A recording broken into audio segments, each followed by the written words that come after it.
Welcome to the Real News Network. I'm Jessel Noor in Baltimore.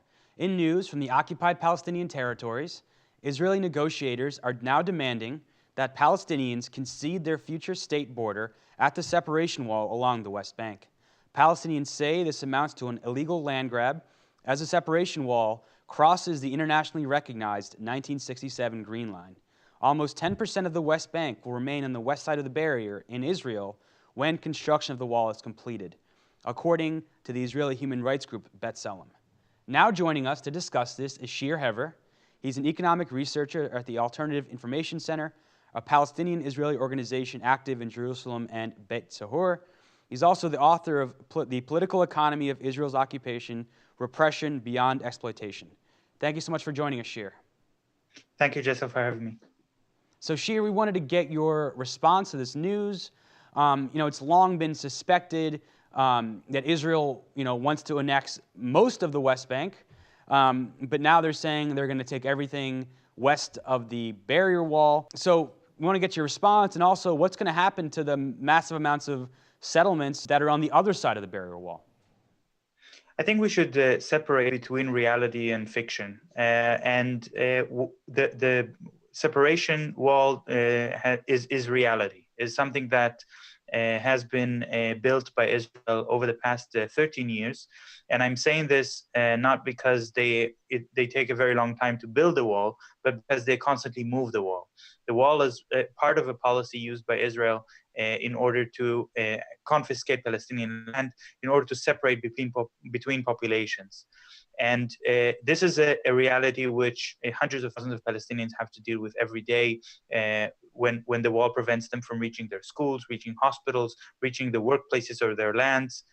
And in fact, the wall, even though Israel calls it the security barrier officially, in a meeting in which I was present, the Brigadier General Yair Golan, the former commander of the Israeli forces in the West Bank, told the people present that, in fact, the wall was not built in order to provide security. It was his orders that he received from the Israeli government were that the wall's first purpose is to separate between people, meaning that the wall's true intention is to prevent Israelis and Palestinians from meeting each other, becoming friends, getting married, and its secondary purpose is to provide security.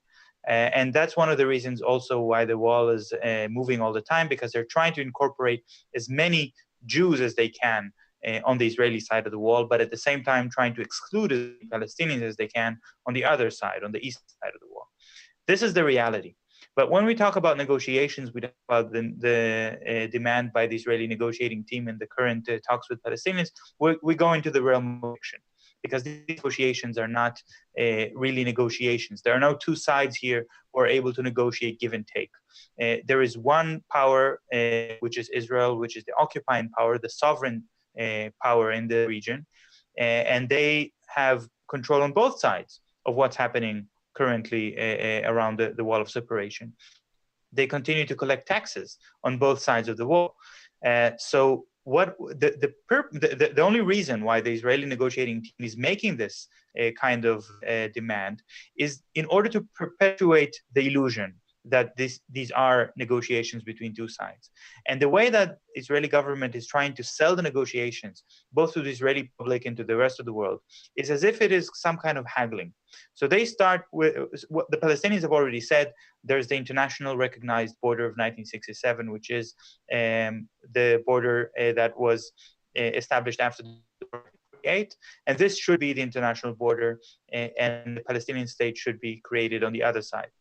And this is so Israel said, okay, this is your demand. We'll make a counter demand. We will say the wall of separation should be the border, meaning that we're going to annex amounts of areas and, in fact, turn the Palestinian territory into small enclaves. But the reason I'm calling this fiction is everybody knows that this is not actually going to happen. Everybody knows also that the Palestinian leadership will never accept this, and even that the Israeli government is not really going to follow through and make it as a real offer. They're not going to allow a Palestinian state, a sovereign Palestinian state, even in those tiny enclaves will remain after the wall will be considered a border. So the reason that they're making this offer is to create the illusion that they're haggling. But I think it's very clear that the negotiations will eventually end in failure. I think everybody knows this now. But still, the Israeli government is trying to win some time to keep the negotiations in a little bit, so that they can say they're in the middle of the peace process. They're trying their best, and this helps them to stave off some international criticism. And in 2004, the International Court of Justice found this wall violated international law. How exactly is Israel able to demand this or call for this to be their border, as you say, only as a posture? But talk about why this is even possible. Yeah, we should understand that Israel doesn't recognize the validity of international law in practice. Officially, it does. In fact, right after Israel occupied the Palestinian territory in 1967, they acknowledged that the Fourth Geneva Convention applies to the occupied territory, but they later changed their mind and they decided not to abide by international law anymore, especially when it's not convenient for them.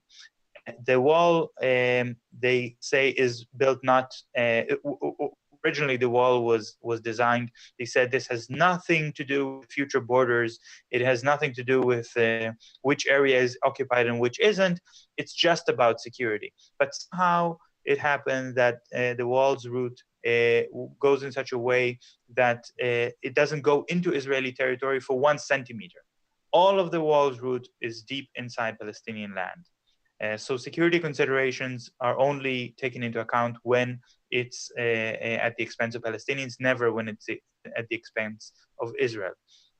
But now this idea that the wall can be considered an international border is a preposterous idea. But how can Israel make this claim? They can make this claim as long as the United States is willing to continue the charade and to tell the world that there are negotiations, that the United States is mediating between two sides, as if there are indeed two sides. And as long as this charade continues, Israel can say whatever they want. They can make these offers. They know the offers will not be accepted. But if the Palestinian leadership of the Palestinian Authority in Ramallah is going to fall into this trap and make a counter offer and say, well, no, we're not going. We don't accept the wall of separation as the border. We want to insist on the 67 borders. Then it only prolongs the negotiations. This is what Israel is really after, prolonging them. Shir Hever, thank you so much for joining us. Thank you, Jessel, for having me. You can follow us at TheRealNews on Twitter, and you can tweet me questions, comments, or story ideas at JesselNor. Thank you so much for joining us.